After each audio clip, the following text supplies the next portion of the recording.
Hello student. देखो बेटा, last lecture में हम मोशन इन प्लेन स्टार्ट किया था। उसी सीक्वेंस में आगे बढ़ते हुए हम यहाँ पे रिलेटिव मोशन के बारे में बातें करेंगे। एक प्लेन की हम रिलेटिव इन वन डायमेंशन देख चुके हैं। अब बात करेंगे प्लेन के अंदर यदि रिलेटिव मोशन हो रहा है तो वो कैसे सोल्व करेंगे वैसे प्रॉब्लम। हम बात कर रहे हैं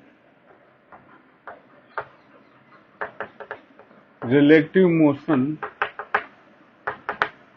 इन a plane. Relative motion in a plane, जैसे एक इसमें क्वेश्चन से शुरुआत करते हैं। देखो, मान लो हमें दे रखा है कि जो ए पार्टिकल है वो इधर की तरफ मूव कर रहा है,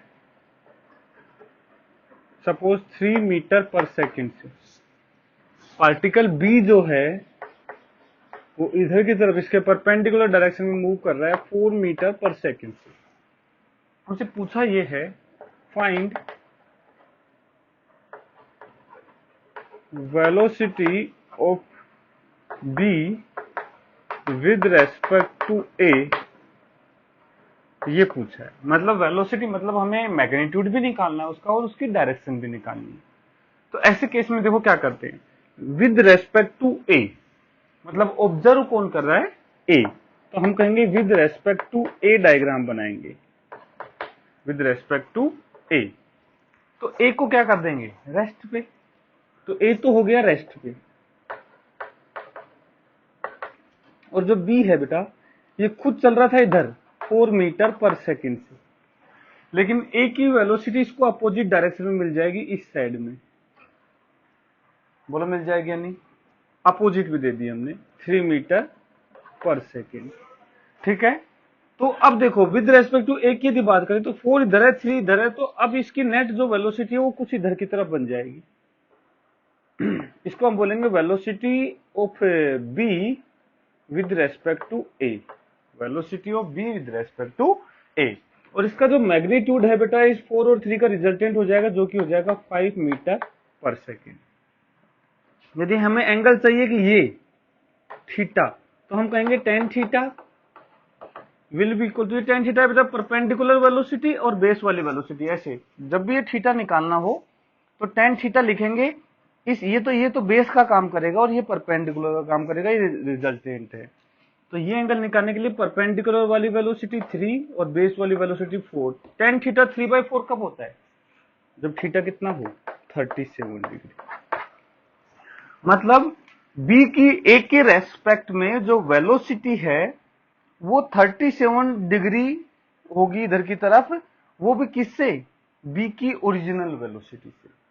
ठीक है, तो ऐसे हम निकाल सकते हैं, एंगल वगैरह भी निकाल सकते हैं। एक तो तरीका ये हो गया, दूसरा तरीका ये भी है बेटा, ये ईस्ट है, वेस्ट है, नॉर्थ है, साउथ है। तो देखो वी ए तो इधर है, कितना 3 मीटर पर सेकेंड, वी भी इधर है, कितना 4 मीटर पर सेकेंड। क्यों ना इनको वेक्टर फॉर्म में लिख दो, वी ए वेक्टर हो जाएगा 3 आई कैप, ईस्ट को हम आई डायरेक्शन आई कैप बोल देते हैं। वी बी वेक्टर जो है वो हो जाएगा 4 जे कैप। तो velocity of B with respect to A जो है वो होगा velocity of B minus velocity of A, that will be equal to 4 J cap minus 3 I cap, 4 J cap minus 3 I cap. ठीक है, ऐसे निकाल लेते हैं। इसको रिप्रेजेंट भी कर सकते हैं हम, कैसे, आई में तो -3 मतलब -3, जे में +4 ये मतलब नेट किधर आएगी, इस साइड में आ जाएगी। और यदि एंगल निकालोगे तो वो 37 डिग्री ही आ जाएगा। देखो जे में 4 इधर की तरफ है और आई में -3 इधर है, मतलब नेट इधर आएगी। ठीक है, ऐसा कुछ वेलोसिटी बन जाएगी। तो ऐसे भी निकाल सकते हैं। ये रिलेटिव है बेटा, प्लेन में हम बता रहे हैं, ये बातें कर रहे हैं। कोई दिक्कत इसमें, इसको नोट करो फिर आगे कंटिन्यू करते हैं बेटा। नोट कर लो, इसको लिख लिया होगा।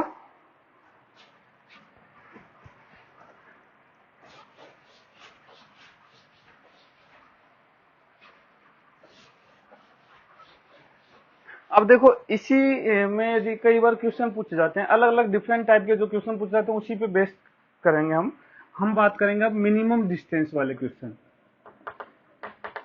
Minimum distance between two objects.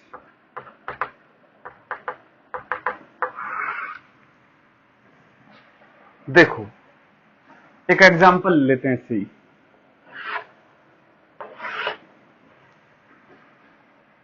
देखो एक पार्टिकल यहां पे है, ए है ये, जो कि इधर की तरफ जा रहा है वीए से। कितने से जा रहा है? वीए से। बी पार्टिकल यहां है कहीं, जो कि इधर की तरफ आ रहा है वीबी से।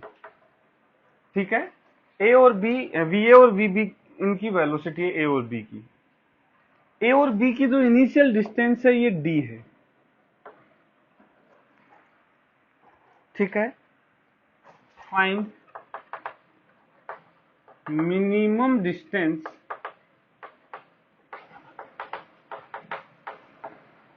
Between A and B. ठीक है, ये पहला पार्ट पूछ लिया। अब देखो ऐसी प्रॉब्लम को कैसे सोल्व करते हैं। तो जब भी ए और बी के बीच की मिनिमम डिस्टेंस पूछा है तो इसको सोल्व करने के दो मेथड है बेटा। एक मेथड है एल्जेब्रिक मेथड। एल्जेब्रिक मेथड क्या होता है, मतलब हमें कोई रिलेटिव नहीं आती, हमें मैथमेटिक्स आती है। तो हम कैसे सोल्व करेंगे? तो हम कहेंगे बेटा at T equal to T, किसी टाइम टी पर यदि हम बात करें तो ए पार्टिकल यहां से चल के यहां पहुंच चुका होगा, इधर जा रहा होगा, और ये जो डिस्टेंस है ये हो जाएगी वी ए इंटू टी। बोलो हो जाएगी या नहीं? We A into T. और ये जो पार्टिकल यहां आ चुका होगा, ये जो डिस्टेंस है बी की, ये हो जाएगी D minus V B into T. देखो ये वीबी से नजदीक आ रहा होगा तो टी टाइम में चल जाएगा वीबी इंटू टी। तो इसकी जो डिस्टेंस जो बचेगी that will be equal to D minus VBT. ये आ गया। तो दोनों के बीच की सेपरेशन क्या हो गई? ये एल। तो L will be equal to root over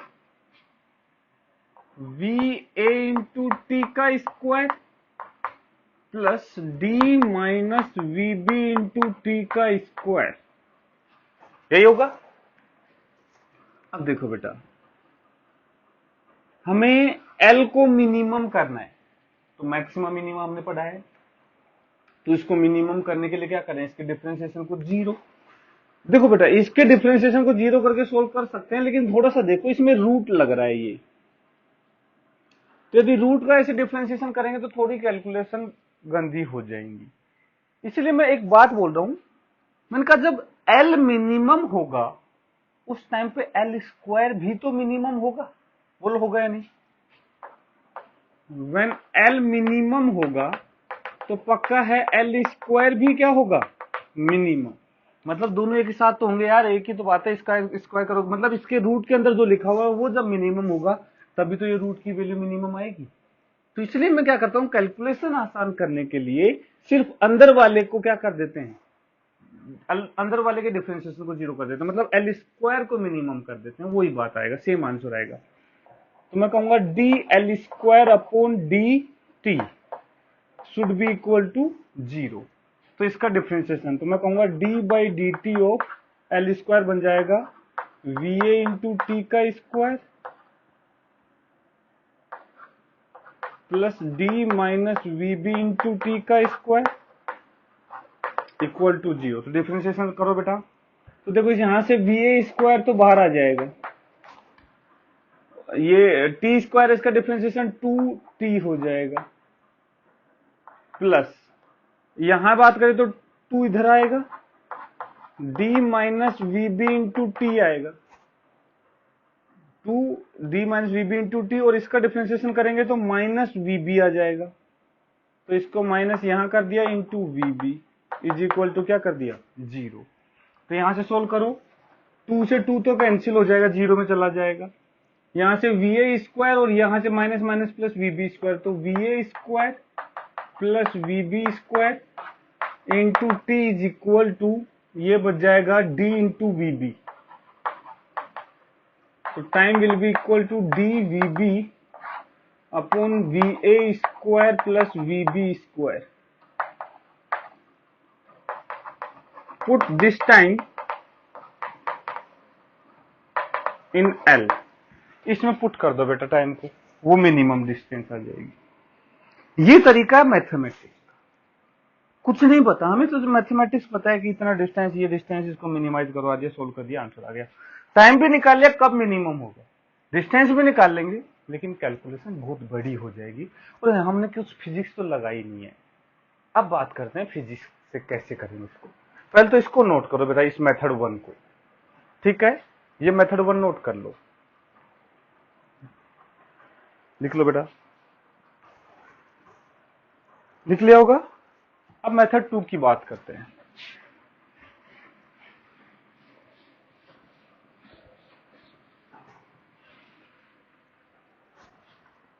method 2 या अल्टरनेट तरीका।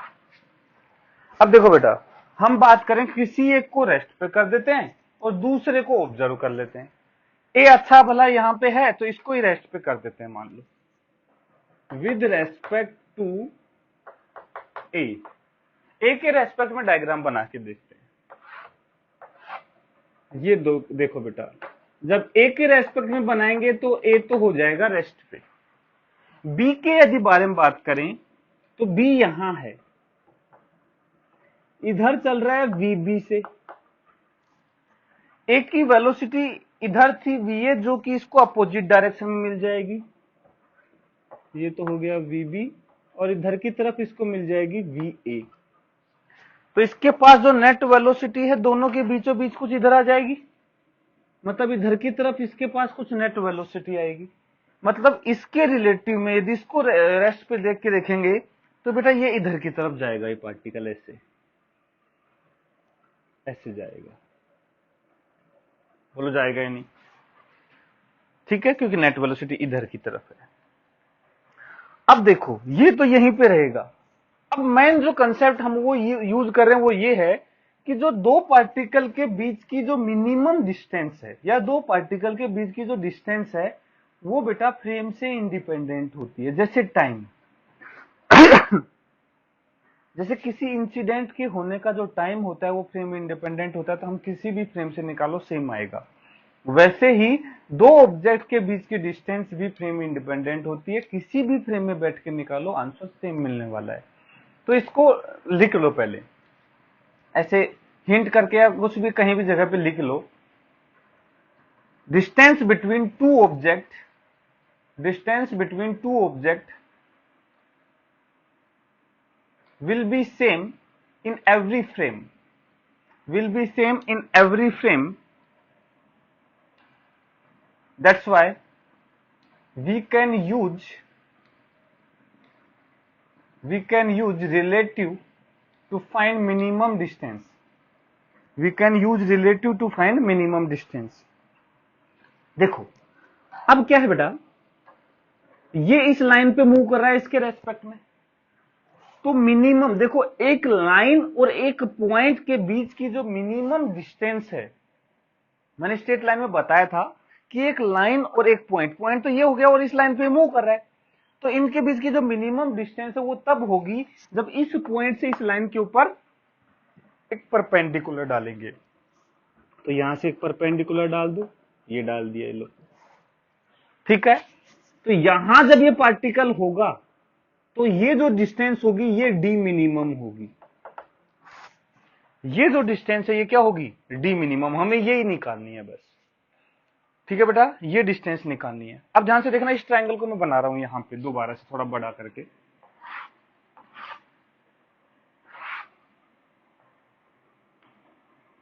ये डिस्टेंस हमें निकालनी है डी मिनिमम, ठीक है, और ये डिस्टेंस डी है। यदि हम बात करें इस एंगल की, इस एंगल की बात करें तो देखो टेन थीटा जो है that will be equal to perpendicular वाली वेलोसिटी वीए अपॉन बेस वाली वीबी। ये वीए ये वीबी, तो ये टेन थीटा निकालेंगे तो परपेंडिकुलर और बेस वाली वेलोसिटी का रेशियो आ जाएगा। ठीक है, मतलब ये थीटा मुझे पता है, टेन थीटा पता है, मतलब थीटा पता है, ये डिस्टेंस निकालनी है। अब देखो इस ट्राइंगल में ये डिस्टेंस पता है, ये निकालना है, मतलब इस ट्राइंगल में ये एंगल 90 डिग्री है, राइट एंगल ट्राइंगल है, तो ये हाइपोटेनस हो गया और ये परपेंडिकुलर हो गया। तो अपने को ये निकालना है, तो देखो बताओ परपेंडिकुलर हाइपोटेनस में क्या लगा है, साइन थीटा या कोस थीटा? तो ये हो जाएगा बेटा साइन थीटा होता है परपेंडिकुलर, तो हो गया डी मिनिमम अपॉन हाइपोटेनस हो गया डी, मतलब डी मिनिमम की वैल्यू आ जाएगी डी साइन थीटा। तो डी मिनिमम जो है वो देखो टेन थीटा ये है, तो बताओ यहां से साइन थीटा कैसे निकालेंगे? टेन थीटा होता है परपेंडिकुलर अपॉन बेस, तो साइन थीटा हो जाएगा वी ए अपॉन हाइपोटेनस हो जाएगा root over V A square plus V B square, यही हो जाएगा। तो ये आ जाएगा D V A upon V A square plus V B square का रूट, ये मिनिमम डिस्टेंस हो जाएगी D V A upon root over V A square plus V B square. यदि वहां से भी डिस्टेंस निकालोगे सोल्व करके तो सेम आने वाली है, ये इनके बीच की मिनिमम डिस्टेंस हो गई। यदि हम टाइम की बात करें, यदि हम बात करें टाइम की, वो सेकंड पार्ट में करेंगे, पहले इसको लिखो फिर टाइम की बात करते हैं बेटा। इसको लिख लो, बोर्ड छोटा है अपने पास, थोड़ा लिख लिया होगा। मैं यहीं पे बात करता हूं, time when distance between them is minimum. वो टाइम क्या होगा जब डिस्टेंस मिनिमम होगी? अब देखो, मतलब बी वाले पार्टिकल को यहां पहुंचना है, तो देखो टाइम की कैलकुलेशन भी मैं रिलेटिव से कर सकता हूं, कोई दिक्कत नहीं है। अब देखो बी वाले पार्टिकल की इधर की तरफ जो वेलोसिटी आएगी, देखो मैं ये डायग्राम दोबारा बना देता हूं बेटा।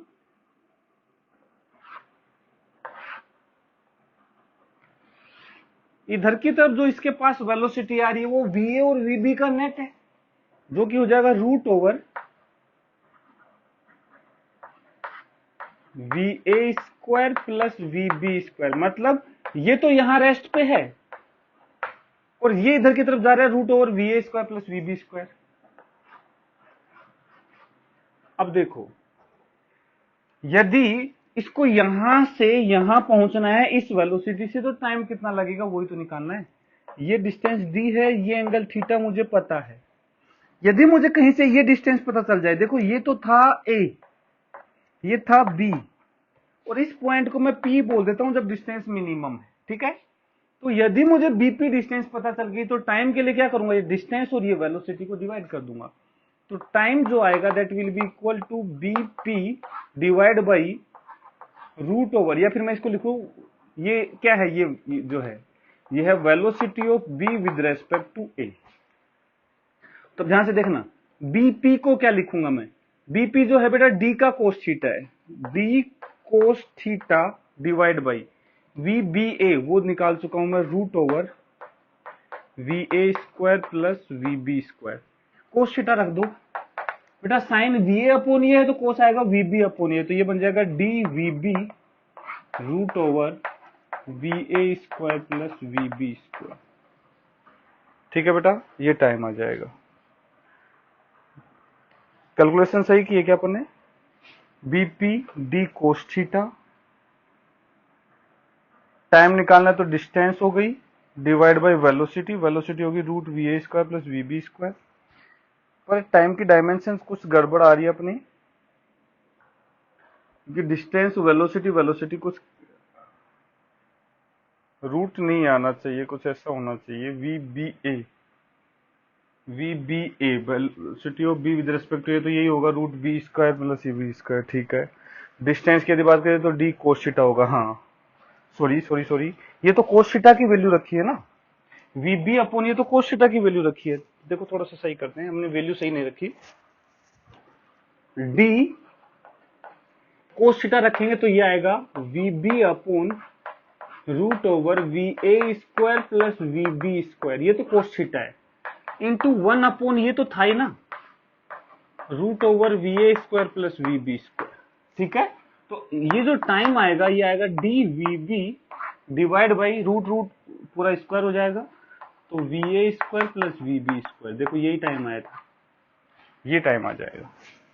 तो देखो रिलेटिव से सारी चीजें आसान हो गई हैं। डिस्टेंस तो हम सीधा वैसे ही निकाल सकते हैं, D साइन थीटा आ गया था आंसर। और टाइम के लिए भी कोई दिक्कत नहीं है, BP डिस्टेंस को हम डिवाइड कर देंगे उसकी रिलेटिव वेलोसिटी से, यहां से टाइम आ गया। थर्ड पार्ट ये पूछ सकता है कि बताओ इतने टाइम में A कितने डिस्टेंस चल चुका होगा, B कितने डिस्टेंस चल चुका होगा, ऐसा क्वेश्चन। पहले इसको लिखो फिर इसका थर्ड पार्ट करते हैं। नोट करो बेटा, लिख लिया होगा। नेक्स्ट पार्ट करते हैं इसका।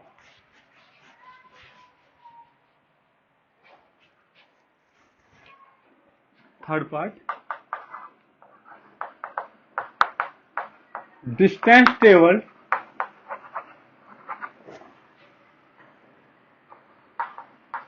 up to above time, distance traveled by B, distance traveled by B up to above time, मतलब जो अभी हमने टाइम निकाला है वो। तो देखो डिस्टेंस ट्रेवल जो आएगा तो मैं कहूंगा B का डिस्टेंस, अब देखो ये विद रेस्पेक्ट टू या इन ग्राउंड फ्रेम निकालना पड़ेगा हमें। ऐसा क्यों? मैंने बताया था किसी पार्टिकल की डिस्टेंस केवल डिपेंड करती है कि हम किस फ्रेम में बैठे। ठीक है, तो हम ग्राउंड फ्रेम में ही हमेशा निकालेंगे। तो B की डिस्टेंस निकालनी है तो डिस्टेंस जो होगी that will be equal to velocity of B, VB है, इंटू टाइम t हम निकाल चुके हैं, तो VB इंटू टाइम t अभी देखो अपने निकाला था, क्या आया था, DVB आया था शायद, है ना, upon VA square plus VB square. देख लेना बेटा, ये VB आया था, V आया था, मैं श्योर नहीं हूं। जो भी आंसर आया था वो रख देंगे टाइम का, तो आंसर आ जाएगा। ठीक है, कोई दिक्कत बेटा? ऐसे VA की भी निकाल सकते हैं, वहां पे ये VA से मल्टीप्लाई कर देंगे, तो ये डिस्टेंस ट्रेवल होगी इस टाइम पे। तो ये है रिलेटिव का यूज बेटा। ठीक है, इसको नोट कर लो, फिर आगे नेक्स्ट क्वेश्चन पे बढ़ते हैं। लिख लिया होगा बेटा?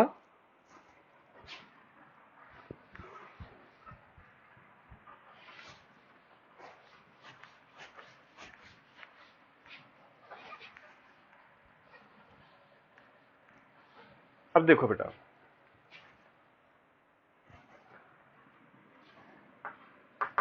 थोड़ा सा अलग क्वेश्चन ले लेते हैं। जैसे चलो ये ले लेते हैं,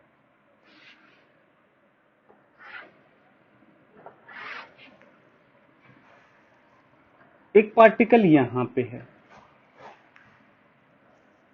एक पार्टिकल यहां पे है।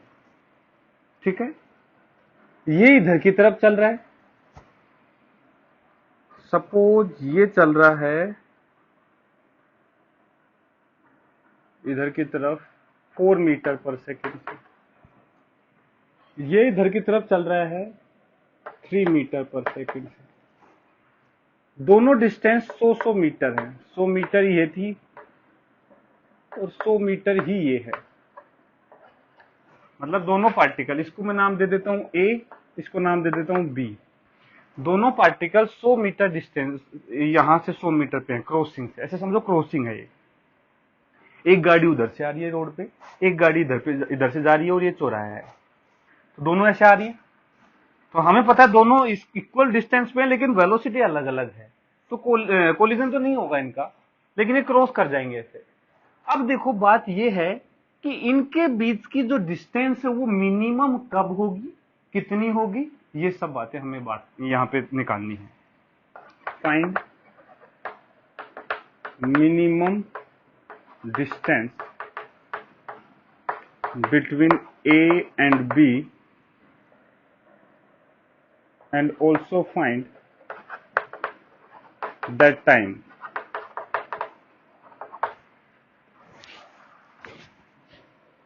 द टाइम लिख दो, ठीक है। कितने टाइम बाद ये सब होने वाला है, ये सब बातें करनी है। तो अब फिर से देखो, हम रिलेटिव का यूज करेंगे, एक को रेस्ट पे कर देंगे और उसके रिलेटिव में दूसरे के मोशन को ऑब्जर्व कर लेंगे।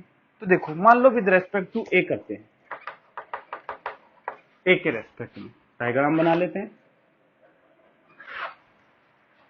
ठीक है।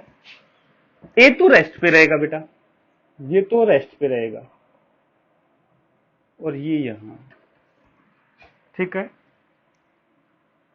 इधर चल रहा है बी कितने से, 4 मीटर पर सेकंड से। इधर चल रहा है, देखो ये तो रेस्ट पे कर दिया ना हमने ए को, तो जब हम इसको रेस्ट पे करेंगे बेटा, इस वाले पार्टिकल को जब रेस्ट पे करेंगे तो इसकी वेलोसिटी अपोजिट में किसको दे देंगे, बी को। इधर दे दी 3 मीटर पर सेकेंड, फुल हो गई या नहीं होगी, वो रेस्ट पे हो गया। इसकी नेट वेलोसिटी इधर आ जाएगी, कितनी आएगी, 5 मीटर पर सेकेंड। 3 और 4 का रिजल्टेंट 5 आएगा। यदि मैं इस एंगल की बात करूं तो मैं कहूंगा tan theta, tan theta will be equal to 3/4, तो 37 डिग्री आएगा। एंगल कितना आएगा, 37 डिग्री। तो ये वाली लाइन यहां से ऐसे जाएगी, मतलब ये पार्टिकल इसके रिलेटिव में ऐसे जाएगा, ऐसे। ध्यान से देख लेना बेटा। अब एक चीज ऑब्जर्व करने की यहां पे ये है कि ये जो लाइन है इस पार्टिकल से इधर कट करेगी या इस पार्टिकल से उधर की तरफ कट करेगी, ये ऑब्जर्व करने की है। ये हमें कैलकुलेशन से देखिएगी। देखो ये एंगल आया 37 डिग्री, कितना है, 37 डिग्री।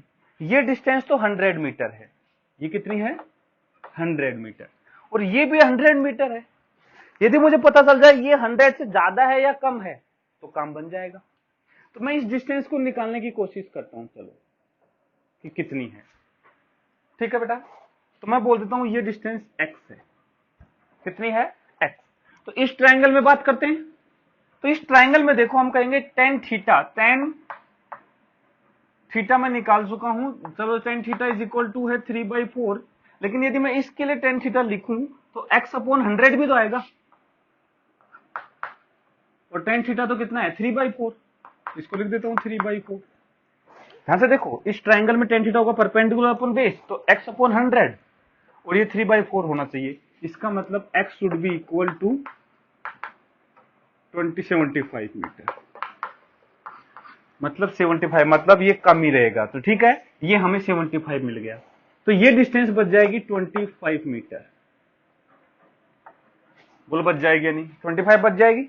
इसका मतलब ठीक है, हमें पता चल गया कि ये इससे पहले ही कट करेगा और इधर से जाएगी। मिनिमम डिस्टेंस के लिए क्या करेंगे, इस पॉइंट से इसके ऊपर परपेंडिकुलर डालेंगे, डाल दो, ये परपेंडिकुलर लो, ये होगा जो ये ही होगा डी मिनिमम। ये डिस्टेंस क्या होगी, डी मिनिमम। तो निकालो। अब इस ट्रायंगल में देखो बेटा, इस ट्रायंगल में ध्यान से देखना, ये एंगल है 37, ये कितना आ गया, 37 डिग्री। ये 37 है तो ये कितना आएगा, 53। तो ये भी कितना आएगा, 53 डिग्री। बोलो आएगा या नहीं आएगा। ये एक राइट एंगल ट्रायंगल है जिसमें ये एंगल 53 है, तो डी मिनिमम जो है वो कितना होगा, 25 का एक कंपोनेंट आएगा इधर कोस 53 और एक आएगा साइन 53। तो डी मिनिमम हो जाएगा 25 साइन 53। तो डी मिनिमम कितना आ गया, 25 इंटू साइन 53, 4/5, ठीक है, ये आ जाएगा। तो 5 5 जा 25, 20 मीटर, मतलब मिनिमम सेपरेशन जो है वो कितनी होगी, 20 मीटर होगी। कोई दिक्कत। सेकेंड पार्ट हम टाइम की बात करते हैं। टाइम के लिए मुझे ये टोटल डिस्टेंस चाहिए, ठीक है। ये है b, ये है a, इसको मैं बोल देता हूं p। तो टाइम के लिए मैं कहूंगा time will be equal to bp divide by va square plus vb square का net, v net velocity of b with respect to a, यही तो है। बीपी जो डिस्टेंस है ये यहां से यहां तक की, तो एक तो डिस्टेंस ये है बेटा ये वाली, ठीक है, और एक डिस्टेंस ये है। तो मैं देखो कैसे लिख रहा हूं उसको, ये जो डिस्टेंस है वो तो हो जाएगी 100 का स्क्वायर प्लस 75 का स्क्वायर का रूट, ये डिस्टेंस हो जाएगी, और ये डिस्टेंस हो जाएगी 25 का कोस 53, ठीक है। तो ये हो जाएगा रूट ओवर 100 का स्क्वायर प्लस 75 का स्क्वायर, ये हो गया, प्लस वो हो जाएगी 25 का कोस 53, 25 कोस 53 डिवाइड बाय नेट वेलोसिटी कितनी है 5, आंसर आ जाएगा जो भी आएगा। हाँ कैलकुलेशन तो करना ही पड़ेगा ना बेटा, ये डिस्टेंस को निकाल के 5 से डिवाइड कर दो, टाइम आ जाएगा। मेन चीज है मिनिमम डिस्टेंस निकालना, और उसका मेथड समझो, देखो कितना वही मेथड लगाया हमने, लेकिन इसमें थोड़ा सा ये पोजीशन ऐसी रह गई जिसके कारण हमें ऐसा, एक लाइन पे थी पहले तो वो इजीली सोल्व हो गया था, लेकिन ये ऐसे है तो थोड़ा सोल्व करने में थोड़ा सा अच्छा है, मतलब क्वेश्चन से, ठीक है, कोई दिक्कत। वैसे वो कंसेप्ट सेम है, कुछ चेंज नहीं करना है अपने को। लिख लो बेटा, उसके बाद में कंटिन्यू, आगे नेक्स्ट क्वेश्चन कंटिन्यू करते हैं। लिख लिया होगा। तो ये होगी मिनिमम डिस्टेंस वाली प्रॉब्लम।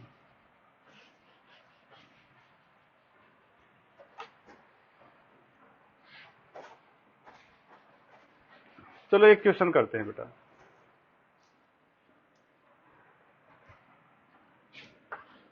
लिखो, a ship is moving with velocity 10 km per hour due east, मतलब ईस्ट की तरफ जा रहा है।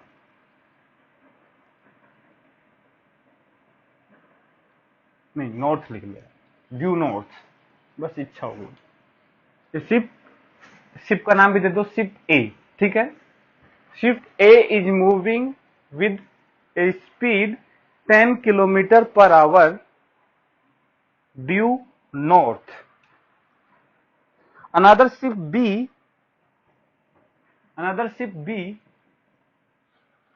is moving 30 degree north of east, 30 degree north of east.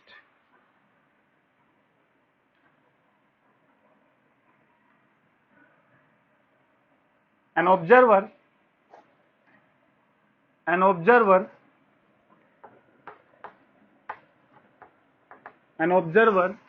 standing on ship A observe that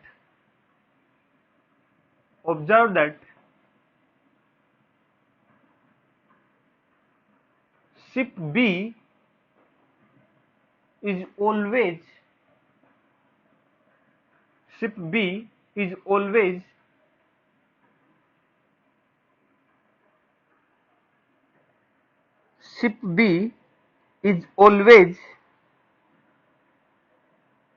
due east of ship A, is always due east of ship A.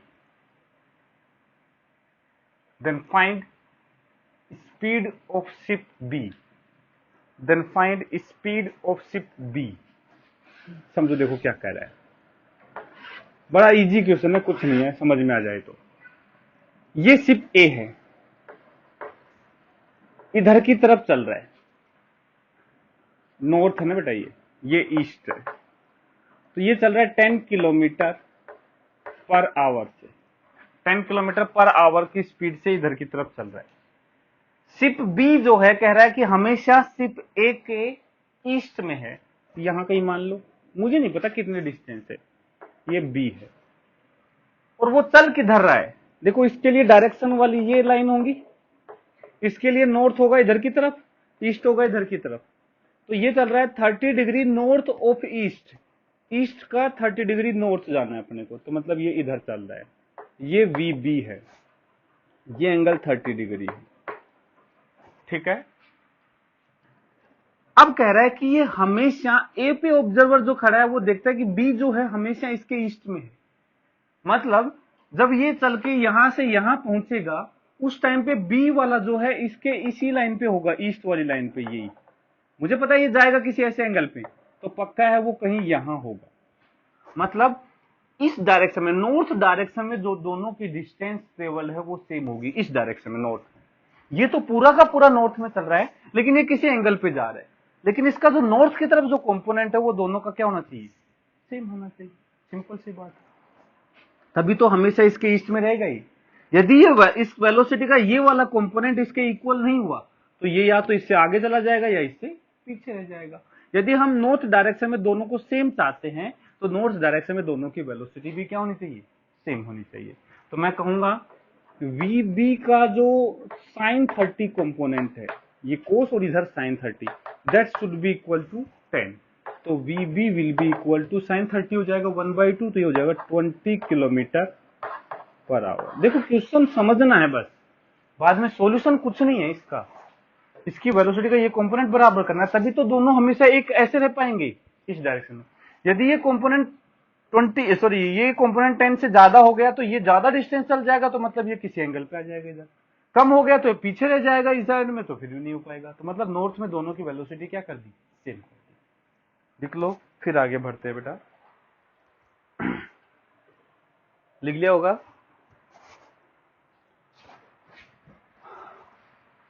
अब next type की problem लेते हैं। चलो next type जो है वो है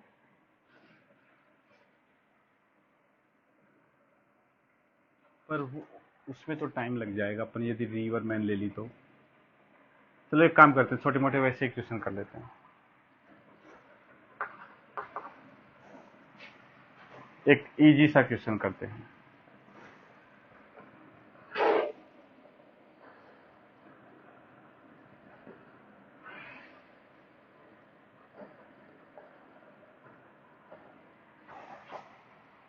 ये एक बेटा स्क्वायर है, ठीक है, साइड है 8 मीटर।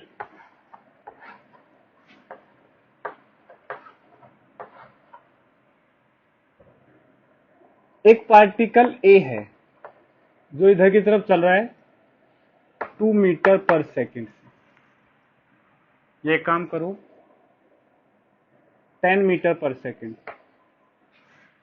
पार्टिकल बी है, यहां है, ये इधर चल रहा है 2 मीटर पर सेकेंड से, ठीक है।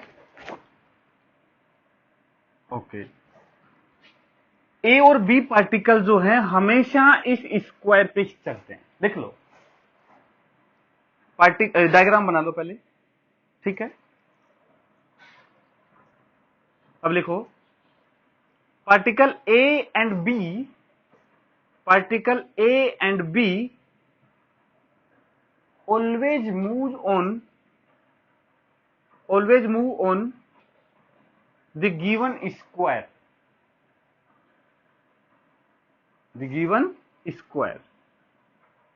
ठीक है। मतलब इस लाइन पे ऐसे यहां के टर्न कर लेंगे, यहां के टर्न कर लेंगे, और स्पीड हमें दे रखी है उसी से चलेगी। पूछा है find time after which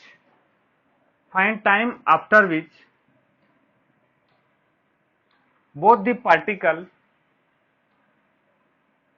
particle meets first time, after which both the particle meets first time, ठीक है।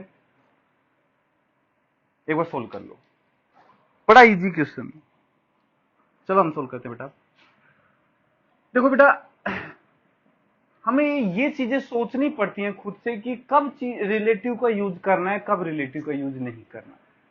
यदि हमने कहा कि सर एक को रोक देते हैं बी को, तो इसकी वेलोसिटी इधर है तो इसकी वेलोसिटी नीचे की तरफ इसको मिल जाएगी अपोजिट में, तो फिर ये ऐसे मोशन इस डायरेक्शन में मोशन करने लग जाएंगे, तो बेटा वो गलत तरीका है। क्यों? क्योंकि बेटा इसकी वेलोसिटी फिक्स नहीं है 2 मीटर पर सेकेंड, हमेशा इस डायरेक्शन में रहेगी।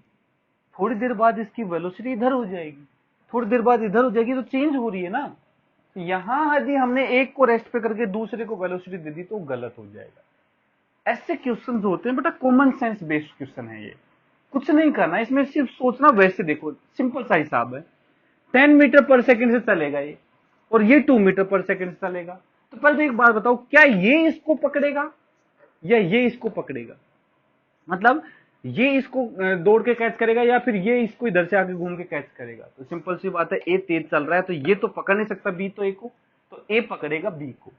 तो इसका मतलब पक्का है, यदि इसके रिलेट इसको पकड़ना है तो इसको तेजी से चल के ऐसे ये डिस्टेंस कवर करनी पड़ेगी, लेकिन तब तक ये थोड़ा आगे बढ़ जाएगा। तो ऐसे केस में क्या करते हैं हम, रिलेटिव स्पीड में लगा देते हैं। मुझे पता है कि ये लगातार 2 से चलेगा, ये लगातार 10 से चलेगा, तो दोनों के बीच की जो ये डिस्टेंस है, ये डिस्टेंस कम होने की रेट या फिर ये वाली डिस्टेंस कम होने की रेट जो है वो 8 मीटर पर सेकेंड है। और मुझे पता है ये इसको कैच करना है, मतलब इसको इससे कितना डिस्टेंस ज्यादा चलना है, बी जितना चलेगा उससे 8 + 8 + 8 मतलब 24 मीटर डिस्टेंस ज्यादा चलनी है, बस खत्म। जितना बी चलेगा उससे 24 मीटर ज्यादा जब ये चल जाएगा उस टाइम पे पकड़ लेगा। तो देखो रिलेटिव स्पीड की बात करेंगे यहां पे, रिलेटिव स्पीड वो होगी 10 - 2 8 मीटर पर सेकेंड, और इसको कैच करना है तो 24 मीटर डिस्टेंस ज्यादा चलनी चाहिए। तो टाइम आ जाएगा 24 मीटर चलना है 8 मीटर की रिलेटिव से 3 सेकेंड।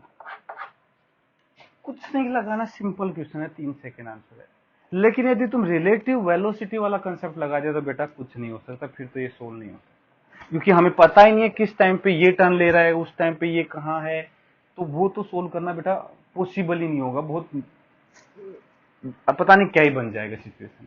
इसको ऐसे समझने की कोशिश करो कि ये सिंपल रोटेट करेगा तो इसको 24 मीटर बी वाले से ज्यादा चलना है, और देखो ये 2 से चला है, 10 से चला है, तो वो ज्यादा किस में चल रहा है, 8 मीटर पर सेकंड चल रहा है, वो 24 मीटर चलना है, तो 3 सेकंड में वो ये गैप को खत्म करके वापस मिल जाएंगे। ठीक है, 3 सेकंड में ये बेटा 2 के हिसाब से 6 मीटर चलेगा, मतलब ये यहाँ कहीं होगा, उस टाइम पे घूम के यहाँ आ चुका होगा। ठीक है, पोजीशन भी बता सकते हैं एग्जैक्ट कहाँ मिलेंगे, कोई दिक्कत बेटा इसमें? तो ये रिलेटिव का यूज हो गया। नेक्स्ट लेक्चर में बेटा जो है हम रिवर बोट वाली प्रॉब्लम करेंगे, लेकिन वो आज के इस लेक्चर में नहीं हो पाएंगे क्योंकि वो थोड़ा पूरा एक लेक्चर कवर करेंगे उसमें। ठीक है, थैंक यू बेटा।